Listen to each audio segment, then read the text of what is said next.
So I go into the corner store and I put the honey packs on the counter and I go, I need this for my tea. And he looks at it and then he looks at me. He goes, brother, you don't need this. These are dick pills.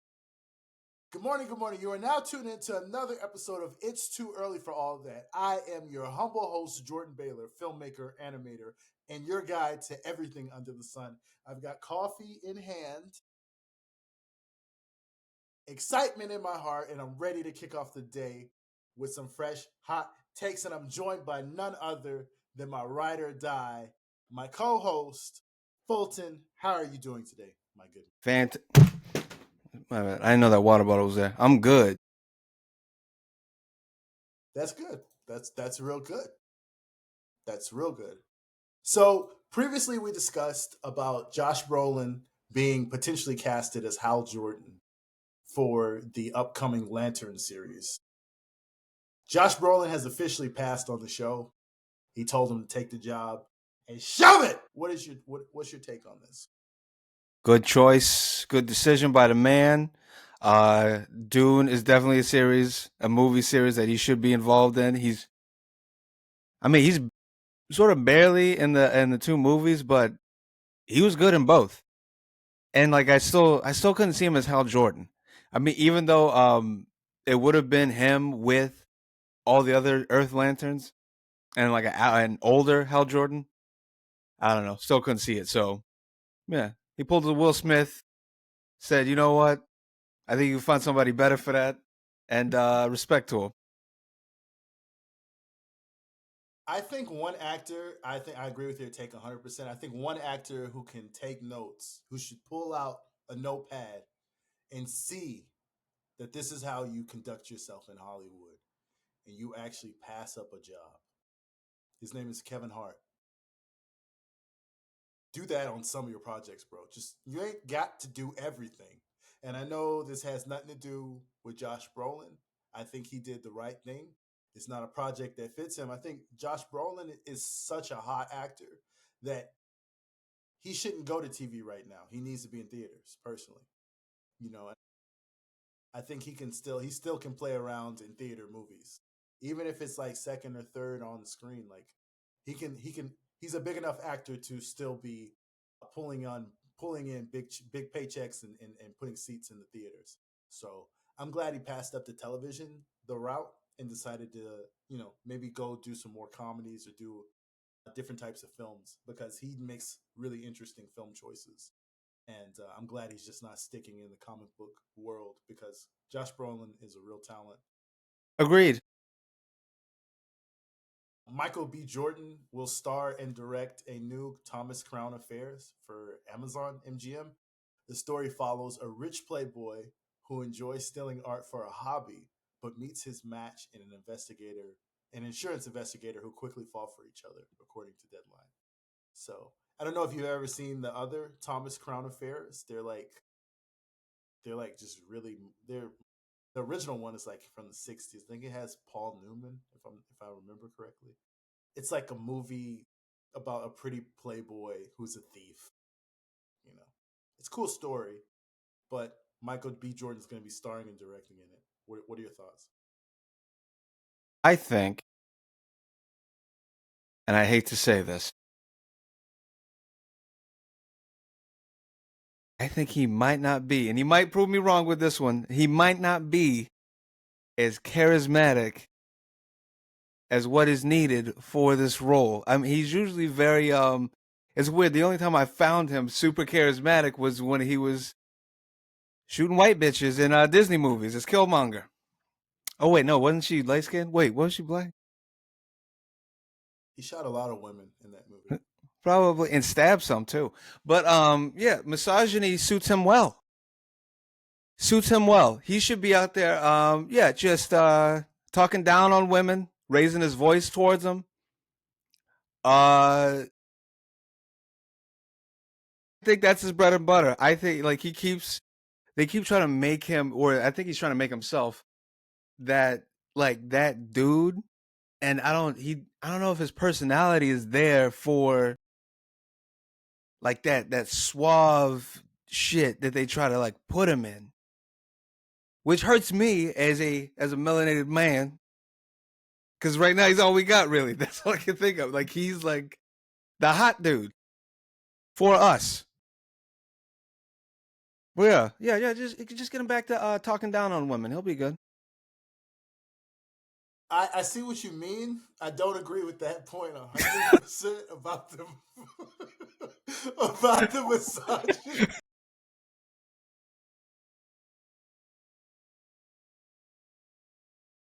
I see what you're doing there, but the choice is very safe, and I see what you mean. I see what you're trying to say. The We got. choice is safe. Yeah, the choice is safe, and the choice is like is not surprising. I don't do. Am I doubting him? I'm not doubting him. I mean, he came through with Creed 3. Creed 3 is pretty dope that he directed that. So if he sees the vision for himself, but one thing that I like with actors is I like when they don't try to take their persona off screen and try and make their persona on screen. You know, you have actors like Denzel, right? That and he's kind of who he's molding himself after. But Denzel, when he was his age, did like really interesting films. Like it was Virtuosity, where he's like a cop chasing a serial killer, or what's the joint? I'm trying to think of it. He did a lot of interesting movies when he was younger, where he played like cops, preacher's wife. He played all types of roles.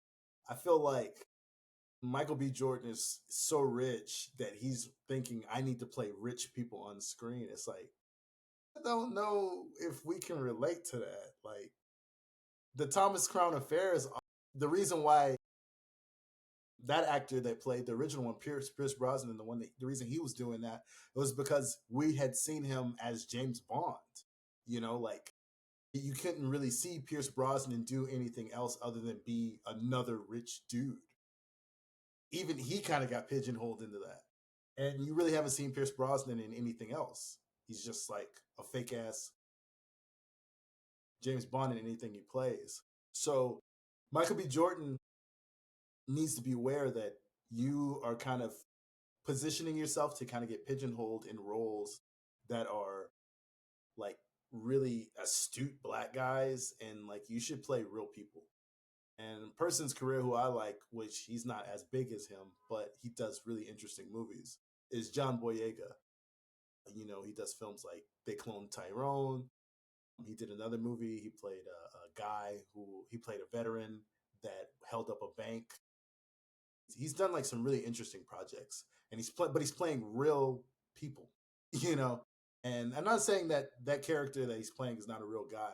I'm just saying all of Michael B. Jordan's characters are elevated from like regular society. Like Creed is a rich guy, and literally his problems are like taxes. You know what I'm saying? Like the third one is I'm so rich and wealthy that I can no longer relate to my childhood friend because I'm so rich and wealthy. And that was literally the problem in the third one. So I think Michael B. Jordan has to come down and play a real person and not these larger than life characters. But he's an actor, you know, can't tell him nothing. So we'll see. Right, right. But yeah, he got on by playing a real person. Fruitvale Station. Fruitvale. All right. So on to playing fake things. Colin Farrell says that although he loved returning as the Penguin, he says he was bitching and moaning to anyone that I fucking wanted to be finished. When I was finished, I was like, I never want to put that fucking suit and that fucking head on again. What are your thoughts? And are you excited for September 19th when the first episode of The Penguin premieres on HBO Max? Fuck is that? Oh no, yeah. No, I saw the teaser. I mean, I saw the trailers. Yeah, it looks pretty good. Yeah, I'm not surprised that uh that he's tired of wearing like over 50 pounds of plastic on his face. That like that those prosthetics always take hours to do, and I'm pretty sure he's just sitting around on set all the time. just waiting for stuff to be done. Like I can understand why people would like I'm thinking about Rebecca Romaine. She's coming to mind with Mystique with the original X-Men movies and how much like the full body prosthetic stuff that she would have to do, but that was just for a movie. So I can only imagine how long you had to sit around on set for how many days, months, whatever, as a penguin for. But I don't even think it's a limited series. It's just like a whole season of a show. So yeah, no, yeah. If he never wants to come back, I won't be surprised. If they just if if by the end of it they go like we need you back for the Batman sequel. If he just looks at like Matt Reeves and goes, just kill me. He's like, what? Just kill me off. Just kill me. It's like, but we have a whole arc set up. Just shoot him. What? Have him throw him off a building. Just kill me. I'm not doing this again. I would not be surprised. I would be upset because I love his penguin, but I would not be surprised.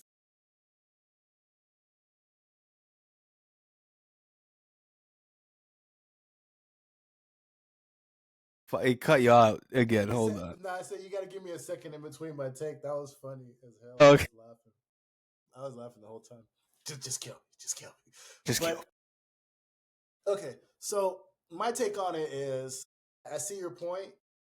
One, I applied when I was a child, and I saw that they Rebecca Romaine Stamos or whatever. She was who was she? Mystique. Mystique, right? When she was doing the blue thing and it was blue all over, I applied to be the cameraman for the behind the scenes video. I wasn't hired. When Jennifer Lawrence did it again, showed up to the set with my cameras, ready to roll. They were like, "When are you gonna get coverage?" I was like, "When does she put on makeup? I'm ready. Just this." They were like, "We don't need that. We know what type of time you're on." So I didn't get that job either. So I will say there's a lot that goes into it. You got to be early hours, and I know that from getting up early. I was one of the first people. I was helping Jennifer get her bags out. I was like, "Let's get to this." She was like, "What are you talking about? Who are you?" And I was like, "I'm here to, I'm here to film you, baby." She was like, so, but just being up as early as it was to get the camera on her, it's crazy. It's a crazy amount of makeup. So I see his point, but I counter his point with, you should have seen that coming, man. That penguin is too good. They see that penguin, they're gonna want to see that every day. We're gonna want a movie, we're gonna want a TV show, we're gonna want to see you in several films. And I'm not one of those people that go, you should have got somebody who was able bodied. Like, if you're a fat person, you should have casted a fat person. But honestly, there's a lot of fat people that would have loved this role. You know, they didn't need a bodysuit.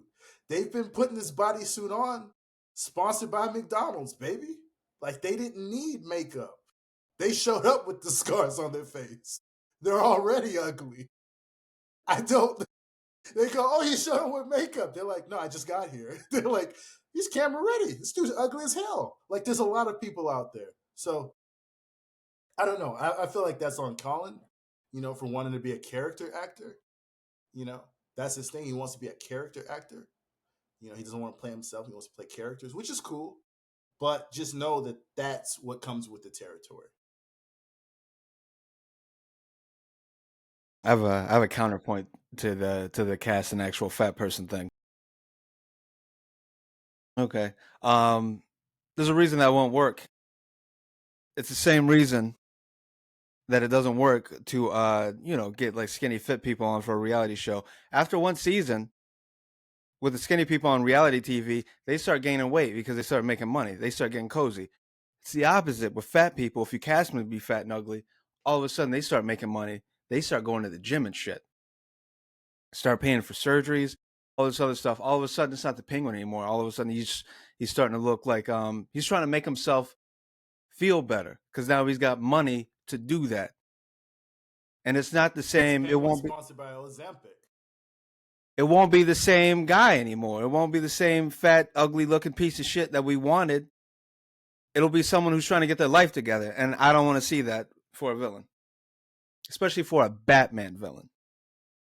So, no, put him I in. see that period. I agree Exactly. with you. I don't want to see that period. Keep that positive shit off my screen. I don't want to Yeah. see that. Put the If you plastic fat on and his you trying face. to get in shape, yeah, if you fat and you trying to get in shape, I don't want to hear none of that. We got a show for that. It's called The Biggest Loser, and it's been off the air for a reason. America knows that we don't want to see that potty positivity shit. You keep that over there. Okay, the PS5 Pro has been revealed. It's coming with a larger GPU, advanced ray tracing, whatever the hell that means, AI driven upscaling, whatever the hell that means, and it's releasing on November 7th for $699 and $700 goddamn dollars. So I know what that means. They coming for your wallet. That's $700. And that's no games. Fulton, can you explain to me what the hell all this means? Okay, I already did a rant on this, but I'm gonna quickly go down it. So all it means is your games will look better. They'll run better. That's it. Most of the people are complaining about the price. You don't have to buy this fucking thing. That's it. The original baseline PS5 can still play games. They're starting to release those. Like you can go to the site. They're gonna start selling refurbished models, practically as good as new, $350, half the price of this Pro that you don't even have to fucking buy. The entitlement that's been coming out of these people's mouths, with them being upset about this luxury upgrade to what is already a luxury item, is crazy to me. You motherfuckers spend $1,000 for iPhones. Yes. I forgot to bring up a point. There's no disk drive. It's all So digital. yeah. So to that point, I remember I heard that, and then I was like slightly upset for a split second until I remembered that I have not bought a physical game for 2.5 generations. Anyone who's getting upset about this is out of they're lying. They're fucking lying. We've all been downloading our games. For like the only people who have been buying physical are, it's a novelty now. It's for collectors who wait for what's the name of that company? Limited Run Games to put out certain, and a bunch of games don't even have physical editions anymore. And if they do, there's no disc. It's a fucking code in a box.